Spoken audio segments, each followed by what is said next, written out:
এখনো কলেজের বাইরে দাঁড়িয়ে আছি। কেউ আমাকে ভিতরে ঢুকতে দিচ্ছে না। দারোয়ান মামাকে অনেকবার বলা হলেও সে আমাকে কিছুতেই ভিতরে ঢুকতে দিচ্ছে না। এমন সময় আমার সামনে দিয়ে আমার ফুফাতো বোন যাচ্ছে তার বান্ধবীদের সাথে। তার মানে আপুও এই কলেজে পড়ে। আগে তো জানতাম না। কোনো কিছু না ভেবেই আপুকে ডাক দিলাম। রুমি আপু একবার তাকালো, কিন্তু এমন ভাব করলো যেন আমাকে চেনে না, কোনো দিনও দেখেনি। আপু আর আপুর বান্ধবীরা চলে গেল, আমার সামনে দিয়ে চলে গেল। আপুর এক বান্ধবী বলেই দিল, তুই কি ওই ছোট লোকটাকে চিনিস? কেমন ক্ষত নোংরা জামা পরে কলেজের গেটের সামনে এসে মেয়েদেরকে বিরক্ত করছে। কত জায়গায় কত ছোট লোক দেখা যায়, তাই বলে কি আমার সবাইকে চিনতে হবে? কথাটা এমন করে বলল যে আমার শুনেই চোখে পানি চলে আসলো। আমি আর সেখানে না থেকে হাঁটা শুরু করলাম। হাঁটছি আর ভাবছি এখন আর বাড়িতে যাওয়া যাবে না। তখন আম্মা বুঝে যাবে যে আমাকে কলেজে ঢুকতে দেয়নি। আম্মু ঠিক কথাই বলেছিলেন, অত নামি কলেজে পড়ার দরকার নাই বাপ, আমরা যেমন তেমন কলেজে পড়াই ভালো। না, এক প্রকার জেদ নিয়েই ভর্তি হলাম কলেজে। আপনাদের আর কি পরিচয় দিব তাও বলি, আমি রাফি। এসএসসি অনেক কষ্ট করে পাশ করি। রেজাল্ট মোটামুটি হওয়ার কারণে একটা ভালো কলেজে পড়ার লোভটা সামলাতে পারিনি। আর আমার লোভের কি ফল পেলাম তা তো আপনারা দেখলেন। হাঁটতে হাঁটতে নদীর ধারে চলে এসেছি। এখন একটা গাছের নিচে বসে আছি। একা একা ভালো লাগছে না, কি আর করার, আশেপাশের পরিবেশ দেখছি। হঠাৎ করে মনে হলো আমার রুমিয়াপুর ব্যবহারটা। আমি জানি আমরা গরিব, একবেলা খেতে পারলে আরেক বেলা কি খাবো তা নিয়ে ভাবতে হয়। আর রুমিয়াপুরা অনেক বড় লোক, তার বাবা বড় ব্যবসায়ী। এইসব ভাবতে ভাবতে জোহরের আজান হলো। আমি আর কিছু না ভেবে সেখান থেকে চলে আসলাম বাড়িতে। বাড়িতে আসার পর, কিরে তোর কলেজ কেমন হলো? বাবা তোর সমস্যা হলে অন্য কলেজে পড়। না মা, কলেজটা অনেক ভালো, আর স্যাররা তো অনেক ভালো। জানো মা, স্যাররা তো অনেক যত্ন নিয়ে পড়ান, আর খুব ভালো পড়ান। মিথ্যা হাসি দিয়ে বললাম, বাবা তুমি যা করবা মন দিয়ে করো, কেমন? আচ্ছা আম্মা। যা গোসল করে আয়, আমি খাবার দিচ্ছি। মা দাও, খুব খিদা লেগেছে। কিছুক্ষণ পর ফ্রেশ হয়ে আসলাম। তারপর আলু ভর্তা দিয়ে ভাত খেয়ে ঘুমিয়ে গেলাম। বিকেল 5:12 বাজে ঘুম থেকে উঠলাম। তারপর একটু বাইরে বের হয়ে নদীর পাড়ে বসে আছি। মাগরিবের আজান হলো। আমি বাড়িতে গিয়ে ফ্রেশ হয়ে বসে আছি। পড়ার ইচ্ছা আছে, কিন্তু বই নাই। বসে বসে ভাবছি, এমন সময় আব্বু আসলো। বাবা, কলেজ কেমন হলো? আলহামদুলিল্লাহ, আব্বু ভালোই হয়েছে। কিভাবে যে তোমার বইগুলো কিনে দিব ভেবে পাচ্ছি না। আব্বু, তুমি একটা কাজ করো তো, সব বইয়ের মোট কত দাম পড়বে আমাকে জানিও। আমি না হয় রাতে একটা কাজ জোগাড় করে তোমার বইগুলো কিনে দিব। আমি কিছুক্ষণ ভেবে বললাম, আব্বু আপনাকে চিন্তা করতে হবে না, কাল একটা দরখাস্ত করব যেন লাইব্রেরি থেকে আমাকে বই দেওয়া হয়। আব্বু কিছু না বলেই চলে গেলেন। হয়তো কষ্ট পেয়েছেন। এইদিকে আমি ভাবছি, আমি তো কলেজে ঢুকতেই পারলাম না, কি করে যে কি করব। এইসব ভাবতে ভাবতেই ঘুমিয়ে গেলাম। আম্মুর ডাকে ঘুম ভাঙলো। আম্মু বলল, রাফি ওঠো, নামাজ পড়তে হবে তো, ফজরে আজান হলো। কিছু না বলেই উঠে নামাজে গেলাম। নামাজ পড়ে বসে আছি। রাফি খেতে আয়, খাবার খেয়ে নে, কলেজে যাবি না? তারপর আমি খাবার খেতে গেলাম। কালকের কয়েক মুঠো ভাত ছিল, তাতে আম্মু বেশ কিছু পানি ঢেলে লবণ মরিচ দিয়ে ভাত মেখে দিলেন। আব্বু আগেই চলে গেছেন কাজে।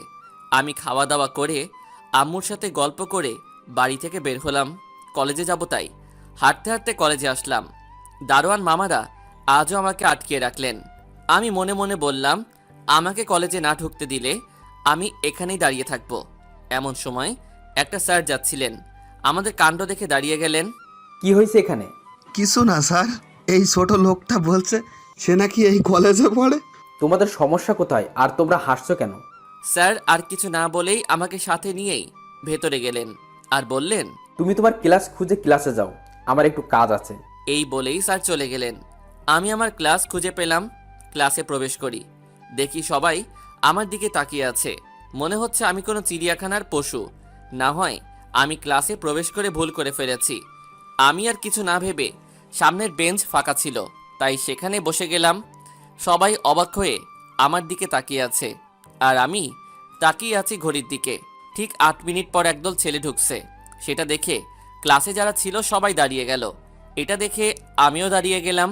একটা ভদ্র ছেলে আমার সামনে এসে দাঁড়ালো। দেখে বোঝা যাচ্ছে অনেক বড় লোক, অনেক ধনী ফ্যামিলির ছেলে।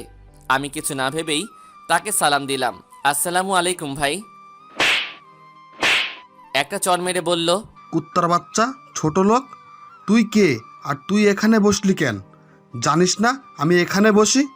ছোট লোকের বাচ্চা, আমার জায়গাটা তো নষ্ট করলি। তুই এখানে আসলি কিভাবে? না থাক, তোকে বলতে হবে না, তুই যা এখান থেকে। আমি কোনো কিছু না বলে গালে হাত দিয়ে ওখান থেকে চলে আসছিলাম।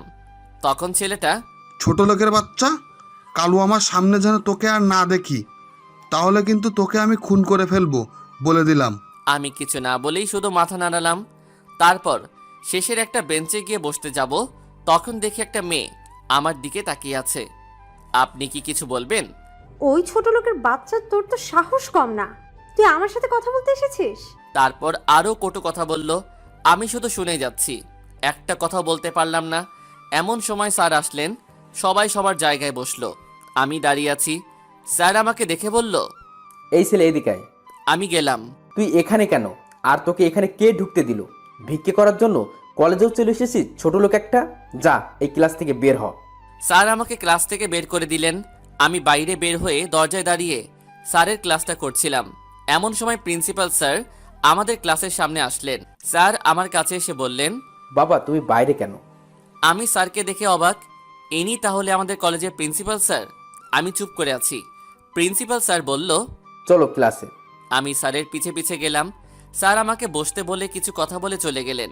আমি বসে আছি শেষের ওই মেয়েটার পাশে, কারণ কোনো বেঞ্চ ফাঁকা নাই। প্রিন্সিপাল স্যার যাওয়ার পর মেয়েটা দাঁড়িয়ে, স্যার, আমি এই ছোট লোকের বাচ্চাটার সাথে বসতে পারবো না। ছোট লোকটা শরীর থেকে কুত্তার মতো গন্ধ লাগছে।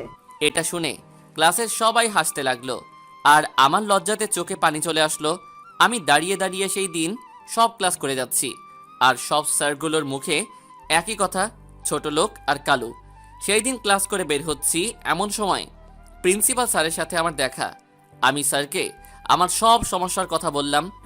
স্যারের মনে হয় আমার উপর একটু মায়া হলো, তাই স্যার নিজেই বললেন, আমার সাথে আসো। আমি স্যারের পিছে পিছে গেলাম। এটা তো লাইব্রেরি। স্যার আমাকে বইগুলো দিলেন।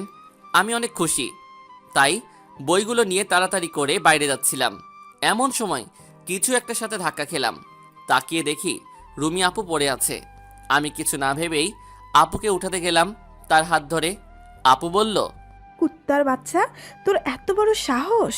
এটা বলেই আমাকে যা নয় তা বলেই আমাকে মারতে শুরু করলো। আর এমন সময় পুরো কলেজ আমাদের দিকে তাকিয়ে আছে। প্রিন্সিপাল স্যার আসলেন। রুমি আপু আমার নামে মিথ্যা কথা বলা শুরু করলো। জানি সবাই বিশ্বাস করলো। প্রিন্সিপাল স্যার আমাকে টিসি দিয়ে কলেজ থেকে বের করে দিলেন। আমি সেই দিন অনেক কেঁদেছি। আচ্ছা আপনারাই বলেন, আমি গরিব বলে কি আমি ভালো কলেজে পড়তে পারবো না? আমি গরিব বলেই কি আমার বেঁচে থাকার কোনো অধিকার নাই? আমি গরিব, তাই আমাকে যা তা বলে অপমান করবে। আমরা গরিব, তাই বলেই আমরা ছোট লোক, তাই আমরা এই সমাজে এত অবহেলিত। আচ্ছা আপনারা তো অনেক ধনী, আমরা কি ইচ্ছে করে গরিব ঘরে জন্ম নেই? আরে ভাই, আমরাও মানুষ, আমাদেরও বেঁচে থাকতে ইচ্ছা করে স্বাধীনভাবে। আমাদের মানুষ বলে একবার কাছে টেনে দেখেন। এই ছোট লোকদের একটা সুযোগ দিয়ে দেখেন, তারাও আপনাদের মতো মানুষ হবে ঠিকই, তারাও আদর্শ মানুষে রূপান্তরিত হবে। আমরা কি পারি না এই ছোট লোকদের নিয়ে এই সুন্দর পৃথিবীটাকে আরও সুন্দর করে গড়ে তুলতে? আমি সেই দিন অনেক কেঁদেছিলাম। সেই দিন কারো সাথে কোনো কথা না বলে সারা দিন কেঁদেছিলাম। আম্মু আমাকে অনেকবার বলেছেন কি হয়েছে, আমি আর কিছু বলতে পারিনি সেই দিন। আমি সারা দিন কিছু খাইনি। রাতে শুয়ে শুয়ে ভাবছি আমি আর এই নিষ্ঠুর শহরে থাকবো না, যে শহরে আমার কোনো মূল্য নেই, কুত্তার মতো ব্যবহার করে সবাই। আজ রাতেই চলে যাব ভেবে সব কিছু ছেড়ে কাউকে কিছু জানাবো না। এমন সময় আব্বু আম্মুর কথা মনে হলো। তাদের হাস্যোজ্জ্বল চেহারাটা আমার চোখের সামনে ভেসে উঠল। এইসব ভাবতে ভাবতেই সকাল হয়ে গেছে। চারিদিকে ফজরের আজান হচ্ছে। রাতের অন্ধকারটা কেটে যাচ্ছে। হয়তো আমার জীবনের অন্ধকারটা কেটে যেতে আমাকে অক্লান্ত পরিশ্রম করতে হবে, তবেই হয়তো অন্ধকারটা কেটে যাবে। নামাজ পড়তে গেলাম। নামাজ পড়ে এসে বসে মন খারাপ করে বসে আছি। আম্মুর নামাজ এখনো শেষ হয়নি। আম্মুর নামাজ শেষ হলে আমি আম্মুকে নিয়ে আমার রুমে যাই। আম্মু আমার দিকে তাকিয়ে আছে, আর তাকিয়ে থাকতে থাকতেই কাঁদতে কাঁদতে বললেন, বাবা তোমার কি হয়েছে? কাল থেকে কিচ্ছু খাওনি। আম্মুর কান্না দেখে আমি আর নিজেকে সামনে রাখতে পারলাম না। নিজেকে কিছুটা সামনে নিয়ে আমি আম্মুকে সব কিছু খুলে বললাম। আরও বললাম, আম্মু, আমি আর এই নিষ্ঠুর শহরে অবহেলার পাত্র হয়ে থাকতে চাই না। আম্মা, তুমি আমাকে অনুমতি দাও, আমি এই শহর থেকে চলে যাব। আর তোমাদের আমাকে নিয়ে চিন্তা করতে হবে না। আমি নিজে কাজ করে নিজের খরচ চালাতে পারবো। এই কথা শুনে আম্মু কোনো কথা না বলেই রুম থেকে বেরিয়ে গেলেন। আমি একাই বসে আছি। এমন সময় আব্বু আম্মু দুজনেই আসলেন। আব্বু আমার দিকে তাকিয়ে আছেন আর আমি নিচের দিকে। আব্বু আমাকে অবাক করে দিয়ে আমাকে জড়িয়ে ধরে কাঁদতে লাগলেন আর বললেন, এত কিছু হয়ে গেছে, আগে বলনি কেন? তুমি কি সত্যি বাইরে কোথাও চলে যেতে চাও? আমি মাথা নেড়ে হ্যাঁ বললাম। তারপর আব্বু ফোনটা বের করে কাকে যেন ফোন দিলেন। বেশ কিছুক্ষণ কথা বলার পর আমাকে বললেন, কাল তুমি ঢাকায় যাচ্ছ তোমার ছোট চাচার বাড়িতে, সকাল 7টার বাসে, মনে থাকে যেন। এটা বলেই আব্বু চলে গেলেন। আম্মু তখনও আমার কাছেই ছিলেন। আমি আম্মুকে বলতে লাগলাম, আম্মু, আমার ছোট চাচা আছে আর আমি জানতাম না। আর আমার চাচা কেমন মানুষ যে তার বড় ভাই ভাবি এমনকি আমার সাথেও কোনোদিন দেখা করেননি, কথা বলেননি। তোর চাচার কোনো দোষ নাই বাবা। আমরা কোথায় আছি তোমার চাচা জানে না, আমরা কেউ তাদের কিছু বলিনি। আমি অবাক হয়ে আম্মুকে বললাম, কেন আম্মু? আম্মু কিছুক্ষণ চুপ থাকার পর বলতে শুরু করলেন, তোর আব্বু আর আমি একই কলেজে একই ডিপার্টমেন্টে পড়তাম। তোর আব্বু আমাকে অনেক পছন্দ করতেন। আমাকে অনেকবার বলার পরও আমি রাজি হইনি। তিনি আমার উপর জোর করা শুরু করলেন। তোর দাদু ভাই ছিলেন একজন প্রভাবশালী লোক, কোনো না কোনোভাবে আমার আর তোর বাবার কথা জানতে পারে। তোর নানু ভাইকে আর আমাকে অনেক অপমান করেন। তারপর থেকে আমার কলেজে যাওয়া বন্ধ হয়ে যায়। আমার খোঁজে তোর আব্বু বেশ কয়েকবার আমার বাড়িতে এসেছিল। একদিন আমার বাবা খুব অসুস্থ হয়ে যান। আমরা অনেক গরিব ছিলাম, তাই চিকিৎসার ব্যবস্থা করতে পারিনি, যার ফলে আমার বাবা মারা যান। আর আমার আর কেউ ছিল না। তোর বাবা যে কিভাবে জানতে পেরেছিল আমার বাবা মারা গেছেন, সাথে সাথে তিনি বাবার দাফনের সাথে আমারও দায়িত্ব নেন। দাফন কাজ শেষ হলে তোর আব্বু আমাকে নিয়ে কাজী অফিসে নিয়ে যান। কাজী অফিসের সামনে যেয়ে তোর বাবা দুইজন বন্ধুকে কল দিলে তারাও চলে আসেন। আমাদের বিয়ের কাজটা শেষ হলে তোর আব্বু আমাকে নিয়ে তোর দাদুর কাছে যান। আমাকে দেখে তোর দাদু এতটাই রেগে যান যে আমাদেরকে মেনে নেওয়া তো দূরের কথা, তোর আব্বুকে ত্যায্য করে দিলেন, তার সাথে সকল সম্পত্তি থেকেও। সেদিন তোর আব্বু অনেক কেঁদেছিল। জানিস বাবা, তোর আব্বুকে আমি সেই দিন আর আজকে কাঁদতে দেখলাম। এর আগে কোনো দিনও দেখিনি। যতই কষ্ট পান না কেন, হাসি মুখে সব সামলিয়েছেন। তোর আব্বু আমাকে নিয়ে ঢাকা থেকে রাজশাহী চলে আসেন, আর তাদের সাথে কোনো যোগাযোগ করার চেষ্টা করিনি। এটা বলেই আম্মু নিজের আঁচলে মুখ লুকিয়ে কান্না করতে করতে চলে গেলেন। আমার মনটা খুব খারাপ হয়ে যায়। এমন সময় বন্ধু নাসিফের ফোন। আমি রিসিভ করা মাত্রই নাসিফ বলল, কোথায় রে, একটু দেখা কর, কাজ আছে। আমি আর কিছু না বলে দেখা করতে গেলাম। নাসিব আমার ভাইয়ের থেকেও বড় কেউ যদি থাকে তাহলে সেটা নাসিব নিচেই। আমাকে দেখে নাসিব বোঝে যায় আমার মন খারাপ, তাই আমাকে নিয়ে নদীর পাড়ে নিয়ে যায়। আমি আর নাসিব অনেকক্ষণ বসে আছি, কেউ কোনো কথা বলছি না। দোস্ত, তোর কি হয়েছে বলতো? তোর মন খারাপ থাকলে আমারও মন খারাপ হয়ে যায়। আমি আর নাসিফের কাছে কোনো কিছু না লুকিয়ে সব কিছু খুলে বললাম। কলেজে যা যা হয়েছে সব কিছু বললাম। নাসিফ শুনে আমাকে অবাক করে দিয়ে জড়িয়ে ধরেই কান্না করে দেয়, আর তার সাথে আমিও। আমাদের কথা হলে জোহরের আজান হলো। আমি আর নাসিফ ওখান থেকে উঠে বাড়ির দিকে যাচ্ছি। হঠাৎ করে ফুপির কথা মনে হওয়াতেই চলে আসলাম ফুপির বাড়িতে। ফুপির বাড়ির কাছে আসতেই আমার মাথায় নোংরা পানি পড়ল। কে ফেলেছে দেখার জন্য ওপরে ছাদে তাকাতেই দেখি রুমি। রুমি বলে, কিরে ছোট লোক, আমাদের বাড়িতে কি আর কেমন দিলাম? এটা বলেই হাসতে লাগলেন, আর আমি শুধু মুচকি হেসে চলে আসলাম। ওপরে উঠতেই দেখলাম ফুপা বসে আছেন আর কি যেন একটা পড়ছেন। আমি কাছে গিয়ে, আসসালামু আলাইকুম ফুপা, কেমন আছেন? ভালো। ফুপা, ফুপি কোথায় আছেন একটু বলবেন? দেখছিস না আমি কাজ করছি, বিরক্ত না করে যা তো এখান থেকে। ফুপা একটু উচ্চ গলায় কথাটা বলেছেন, যার ফলে ফুপি শুনতে পান। এমন সময় ফুপি আস্তে আস্তে বলল, কি হয়েছে আর কার সাথে এমন করে কথা বলছো? ফুপি আমাকে দেখেই খুশিতে জড়িয়ে ধরে বললেন, আরে রাফি, কখন আসলি? কেমন আছিস? এখন তো তোরা আর আসিস না, আমাদের কথা এখন আর মনে পড়ে না। এই কথাগুলো একবারে বললেন। আমাদের কথা বলা দেখে ফুপা চলে গেলেন। আমি দেখেও না দেখার ভান করে রইলাম আর বললাম, ফুপি, তোমাকে অনেক দেখতে ইচ্ছা করছিল তাই চলে আসলাম। আরও অনেক কথা বললাম। বেশ কিছুক্ষণ পর রুমি আসলো আর বলতে লাগলো, কিরে ছোট লোকের বাচ্চা, এখনো যাসনি নাকি দুপুরে খেয়ে যাবি? কথাটা শেষ না হতেই ফুপা বলে উঠলেন, রুমি কি বলছো এসব? কুকুরের পেটে কি ঘি হজম হয়? আর রাফি তুই এগুলো খেয়ে হজম করতে পারবি? এটা বলেই দুজনে হাসতে থাকে। এটা দেখে ফুপি আমার হাত ধরে নিচে নিয়ে আসলেন আর আমাকে জড়িয়ে ধরে কাঁদতে কাঁদতে বলেন, রাফি শোনা, তুই আর আমাদের বাড়িতে আসিস না। তোকে এরা এত অপমান করে, আমারই খারাপ লাগে। এটা বলেই আমাকে ছেড়ে দিয়ে চলে গেলেন। আমি ভাবছি ছোট লোকের আবার মান সম্মান আর অপমান হতে হতে এখন আর গায়ে লাগে না। এসব ভাবতে ভাবতেই ফুপিদের বাড়ি থেকে বের হলাম। হঠাৎ করে আমি লক্ষ্য করলাম আমার সামনে একটা সুন্দর গাড়ি দাঁড়িয়ে আছে। গাড়িটা দেখে মনে হচ্ছে অনেক দামি গাড়ি। অনেকক্ষণ তাকিয়েছিলাম গাড়িটার দিকে। হঠাৎ গাড়ির ভিতর থেকে একজন ভদ্রমহিলা নেমে আসলেন। আমি তখনও সেখানেই রয়েছি। সেখানে তিনি নামার সাথে সাথে আমাকে বললেন, তুমি আমাকে কি একটু সাহায্য করতে পারবে? জি। আমার গাড়িটার একটু সমস্যা হয়েছে, একটু বলবে গ্যারেজটা কোথায়? আমি কি একটু দেখতে পারি? তুমি কি পারবে? একটু চেষ্টা করে দেখতে পারি, আমার সামান্য একটু অভিজ্ঞতা আছে। আচ্ছা বাবা, একটু দেখে দাও, আমার খুব দরকারি কাজ আছে, তাড়াতাড়ি যেতে হবে। আমি আর কথা না বলেই গাড়িটা দেখতে লাগলাম। যা বুঝলাম একটা লিকেজ হয়েছে, তা সারিয়ে দিলাম। আমি বললাম, এবার গাড়িটা দেখেন তো ঠিক আছে কিনা।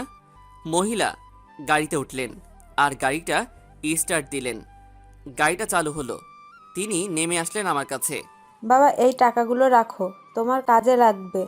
কিছু টাকা আমার দিকে এগিয়ে দিয়ে, মাফ করবেন ম্যাম, আমার এই টাকাগুলো লাগবে না, আমার জন্য দোয়া কইরেন, তাহলে আমি খুশি। উনি আর কোনো কথা না বলে গাড়িতে করে চলে গেলেন। আমিও আর কোনো কথা না ভেবেই বাড়িতে চলে আসলাম। কি রে আব্বু, আজ এত দেরি হলো যে? খাবি কখন? একসঙ্গে খাবো, তাই বসে আছি। আম্মু, তুমি এখনো খাওনি? তুমি 10 মিনিট দাঁড়াও, আমি ফ্রেশ হয়ে আসি। কিছুক্ষণ পর খাওয়া দাওয়া শেষ করে আম্মুর সাথে চাচা ও তার পরিবার সম্পর্কে অনেক কিছু জানলাম। বিকেলে নাসিব ফোন দিল, আবার বের হলাম। আজ বিকালে অনেক জায়গায় ঘুরলাম, অনেক কিছু করলাম। লাস্টে একটা জায়গায় বসলাম, আমাদের প্রিয় জায়গা, নদীর পাড়ে বসে আছি। এমন সময় নাসিব বলল, রাফি, কাল তো ঢাকায় যাবি, আমাকে ভুলে যাবি না তো? আমি কিছু না বলেই জড়িয়ে ধরলাম আর বললাম, আমার তো ভাই নাই, তুই আমার সেই ভাই, তোকে আমি কিভাবে ভুলবো বল। নাসিব আর আমি গল্প করতে করতে আমাকে বলল, রাফি চল তো, আমার বাড়িতে একটু কাজ আছে। আমি জানি না কিসের জন্য আমাকে নিয়ে যাচ্ছে, হয়তো আন্টিদের সাথে দেখা করাবে, তাই আমি আর না করলাম না। 20 মিনিট হাঁটার পর রাফির বাড়িতে গেলাম। আন্টির সাথে আমি আর নাসিব আড্ডা দিলাম। আড্ডা দিয়ে আমি যখন চলে আসব, তখন আমাকে নাসিব কয়েকটা প্যাকেট দিয়ে বলল, ঢাকাতে গিয়ে এগুলো খুলিস। আমি দেখলাম তার চোখের কোণে পানি, তাই আমি প্যাকেটগুলো নিয়েই বের হয়ে গেলাম। আর কোনো কথা বলিনি। রাত 10টা 9-এর দিকে বাড়িতে পৌঁছালাম। বাড়িতে গিয়ে আব্বু, আমি আর আম্মু একসঙ্গে খাবার খেলাম। এটাই হয়তো আমার শেষ খাওয়া। জানি না আর কবে আবারও একসঙ্গে খেতে পারবো কিনা। অনেক রাত হলো, সবাই ঘুমিয়ে গেছে, আমার আর ঘুম আসছে না। আমার প্রাণের শহর রংপুর ছেড়ে কাল চলে যেতে হবে। ভাবতেই অবাক লাগে, আজ গরিব বলেই আমার প্রিয় মানুষগুলোকে ছেড়ে অচেনা জায়গায় যেতে হচ্ছে। এসব ভাবছি আর চোখ থেকে পানি পড়ছে। ভাবতে ভাবতে ঘুমিয়ে গেলাম। ফজরের আজান হচ্ছে, নামাজ পড়ার জন্য উঠলাম। দেখি আম্মু আমার আগেই উঠে গেছে। আমি কিছু না বলেই নামাজে চলে গেলাম। নামাজ পড়ে এসে আব্বুর কাছে গেলাম। আব্বু আমাকে সব কিছু বুঝিয়ে দিলেন। আমি সব কিছু গুছিয়ে নিয়েছি, তাই আমার কোনো সমস্যা নেই।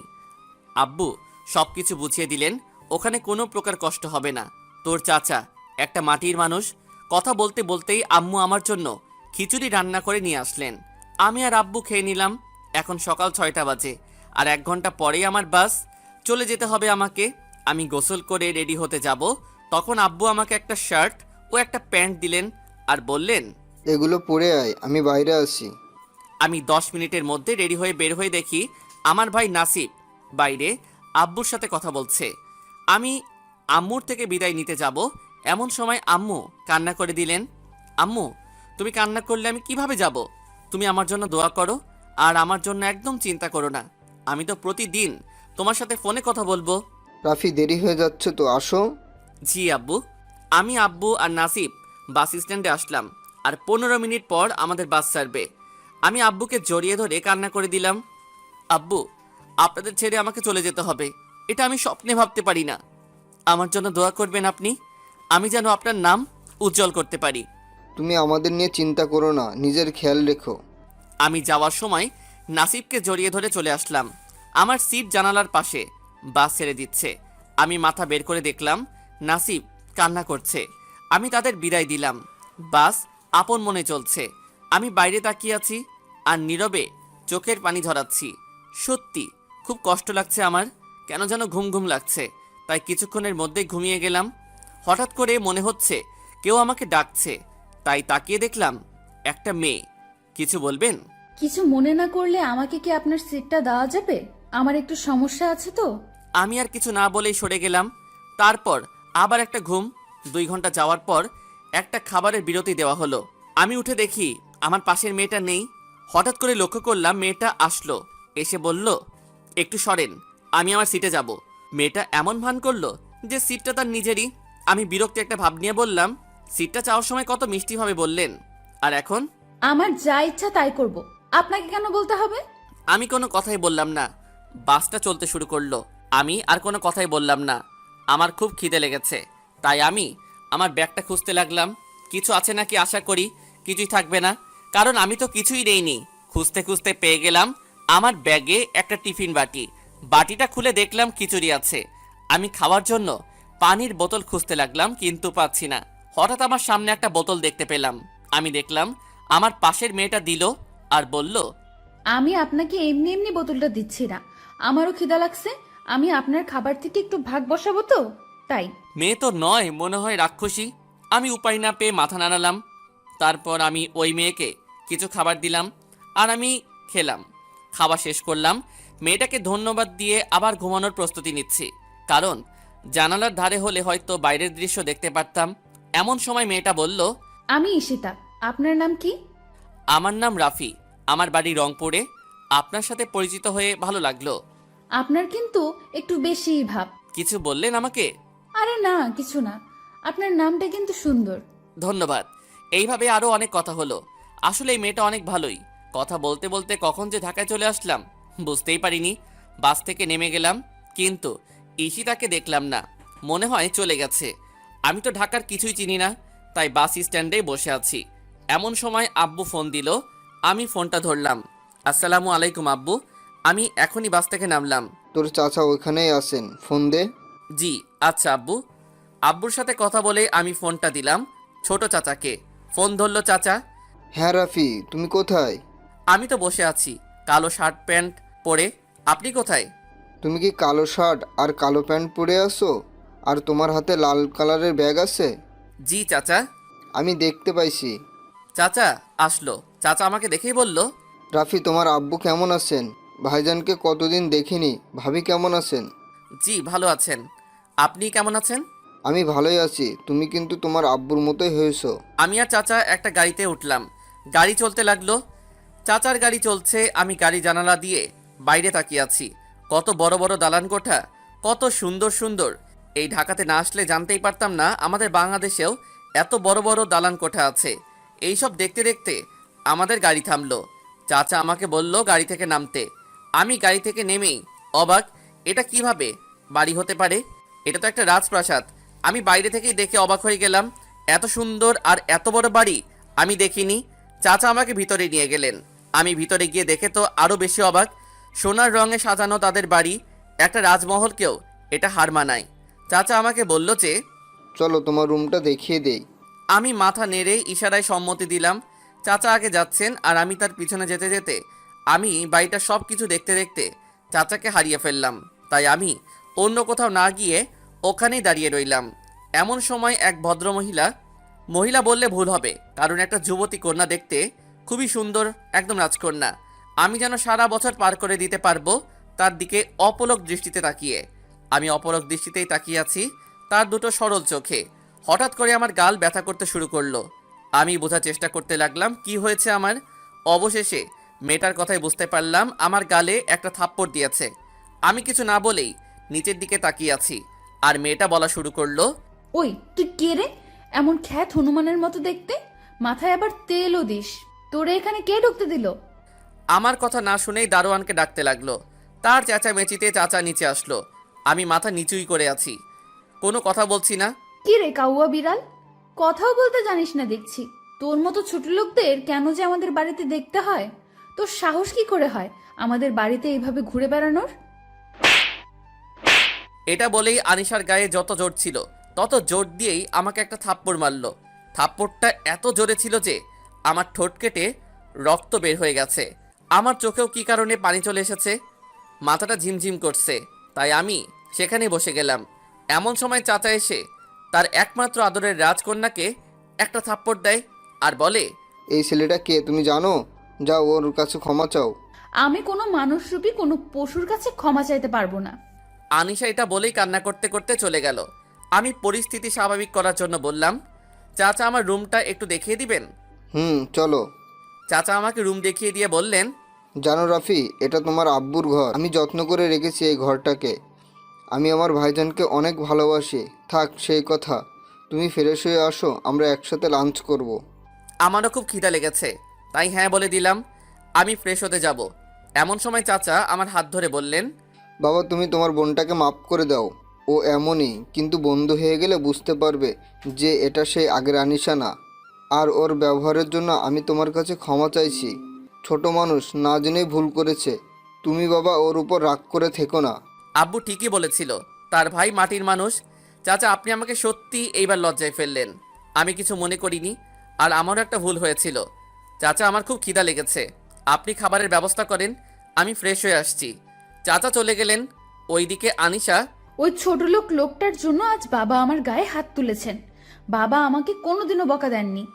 আর কোথাকার কোন গেও ভূতের জন্য আজ আমাকে থাপ্পড় মারলো। তোকে আমি উচিত শিক্ষা দেবো, ছোট লোকের বাচ্চা। তুই তৈরি থাক, এই আনিশাকে জিনিস তুই হারে হারে বুঝবি। আমি ফ্রেশ হয়ে বের হলাম, ব্যাগ থেকে কাপড় বের করছি। এমন সময় নাসিফের দেওয়া প্যাকেটগুলো খুললাম। প্যাকেট খুলেই আমি অবাক, কারণ ওগুলোতে কাপড় আছে আর তার সাথে কিছু টাকাও আছে। আমি নাসিফকে ফোন দিচ্ছিলাম, তখনই দেখি নাসিফ কল দিয়েছে। রাফি ঠিক মতো পৌঁছেছিস? তোর চাচাকে খুঁজে পেয়েছিস? দোস্ত, আমি এখন চাচার বাড়িতেই আছি, এখানে আমার কোনো সমস্যা নেই। রাফি আন্টির সাথে কথা বল। দে। বাবা রাফি, ঠিক মতো পৌঁছাচ্ছিস তো? যেতে কোনো অসুবিধা হয়নি তো? আম্মু, আমার কোনো অসুবিধা হয়নি। চাচা চাচি অনেক ভালো মানুষ, তোমরা আমাকে নিয়ে চিন্তা করো না। আমি বেশ কিছুক্ষণ কথা বলে খেতে গেলাম। খাবার টেবিলে গিয়ে দেখি তানিশা বসে আছে, আর তার পাশেই চাচি আর চাচা সামনের একটা চেয়ারে বসে আছেন। আমি দাঁড়িয়ে আছি, কোথায় বসবো তাই। তখন চাচা আমার পরিস্থিতি বুঝে আমাকে দোকানে একটা চেয়ারে বসতে বললেন। আমি যে বসতে যাব অমনি আনিশা খাবার টেবিল থেকে উঠে চলে গেল। আমরা তিনজনেই খাওয়া শুরু করলাম। চাচা চাচির সাথে পরিচয় করিয়ে দিলেন। খাবার খেতে খেতে চাচা বলল, এখন থেকে আমাকে তুমি ছোট আব্বু বলে ডাকবে, আর তোমার চাচিকে ছোট আম্মু বলবে, কেমন? কোনো সমস্যা হলে বা কিছু লাগলে কোনো লজ্জা না করে বলবা। মনে করো আমরাই তোমার আব্বু আম্মু। আমি মাথা নেড়ে সম্মতি দিলাম। খাওয়া শেষ হলে আমি রুমে গিয়ে শুয়ে পড়ি। অনেক ক্লান্ত লাগছে। শোয়া মাত্রই আমার ঘুম চলে আসে। আমি ঘুমিয়ে একদম রাত পার করে দিলাম। ফজরের আজানে আমার ঘুম ভাঙলো। আমি নামাজ পড়ার জন্য উঠলাম, কিন্তু আমি তো জানি না মসজিদ কোথায়, তাই বাড়িতেই নামাজ পড়ে নিলাম। সকালে নাস্তার জন্য ডাকা হলে আমি গেলাম। দেখি সবাই আছেন, কিন্তু আনিশাকে তো দেখলাম না। তাই ছোট আব্বুকে বললাম, ছোট আব্বু, তানিশা আপু কই? আমার কথা শুনে চাচা চাচি দুজনে হাসতে লাগলো আর বলল, ও তোমার 1 বছরের ছোট। ছোট হলে কি আপু বলা যায় না? নাস্তা করে আমার রুমে আসলাম। আমার খারাপ লাগলো, আমার জন্য হয়তো তানিশা আপু খেতে আসেনি। আমার সরি বলার দরকার, তাই কোনো কিছু না চিন্তা না করেই চলে গেলাম আনিশাকে খুঁজতে। আনিশাকে খুঁজতে লাগলাম, তাকে ছাদে পেলাম। আমি তার পারমিশন নিলাম, আসতে পারি কি? আনিশা আমার দিকে তাকিয়ে চলে যেতে চাইল। আমাকে মাফ করে দেন। আমি জানি না কেন আপনারা এমন করেন, আমাকে কেউ দেখতে পারে না। আচ্ছা, আমি আর আপনার সামনে আসবো না। এখানে থাকার একটু জায়গা দিয়েন, তাহলেই হবে। আমি আর আপনাকে বিরক্ত করব না। আনিশার সাথে কথা বলে ছাদ থেকে নেমে রুমে চলে আসলাম। সেই দিনের পর থেকেই আর রুম থেকে বের হইনি। খাওয়ার সময় কিছু একটা বলেই আমার রুমে নিয়ে আসতাম। এইভাবেই 8 দিন চলে গেল। বাড়িতে থাকি, চাচার বাড়ির সামনে বাগান আছে। একটা ফাঁকা জায়গা ছিল, তাই ভাবলাম একটা ফুলের বাগান করব। তাই চাচার রুমে গেলাম। ছোট আব্বু, আমি আসবো। রাফি, হ্যাঁ আসো বাবা। ছোট আব্বু, কিছু কথা ছিল। বলো। বাড়ির সামনে একটু ফাঁকা জায়গা আছে, আমি ওই জায়গাটায় কয়েকটা ফুলের ও কিছু সবজির চাষ লাগাতে চাই। এটাই তো ভালো করো তুমি। চাচার সাথে কথা শেষ হওয়ার পরও দাঁড়িয়ে আছি আমি। রাফি, আরও কিছু বলবা নাকি? ছোট আব্বু, আমার কলেজের ভর্তি হওয়ার ব্যাপারটা যদি দেখতেন। চাচা কিছুক্ষণ ভেবে বলল, তোমাকে কাল কলেজে নিয়ে যাবো, রেডি থেকো। জি। আমি অনেকটা খুশি হয়ে তারপর আমি চাচার রুম থেকে বের হয়ে আসছিলাম, তখন দেখি আনিশা দাঁড়িয়ে আছে। আমি আনিশাকে দেখে মাথা নিচু করে চলে আসছিলাম। রাফি, তোমাদের সাথে আমার কথা আছে, ছাদে আসো। এটা বলেই আনিশা চলে গেল। আমিও কিছু না বলে তার পিছু পিছু চলে গেলাম। আপনি কি বলবেন? আমি আসলে ইচ্ছে করে আপনার সামনে যাইনি। আমি চাচার সাথে দেখা করতে গেছিলাম, কিছু কথা ছিল। মাথা নিচু করেই বললাম, কি বললা বাবাকে? কলেজে ভর্তি হওয়ার জন্য আমি রংপুর থেকে ঢাকাতে এসেছি। তা তুমি কোন কলেজে ভর্তি হবা? কিছু ঠিক করলা? যে কোনো একটা কলেজে ভর্তি হতে পারলেই হবে। আমি শুধু পড়াশোনা করতে চাই। রাফি, আমি তোমাকে একটা কথা বলার জন্য এখানে ডেকেছি। জি বলেন। I am sorry, sorry for everything, please forgive me. Why? আমার তোমার সাথে ওইভাবে কথা বলা উচিত হয়নি, তাই সবকিছুর জন্য সরি। তুমি সবকিছু ভুলে যাও, এখন থেকে আমরা বন্ধু হলাম, ওকে? গরিবের কি বন্ধু হতে পারে? আমি তো ক্ষেত বেড়ার কাউয়া।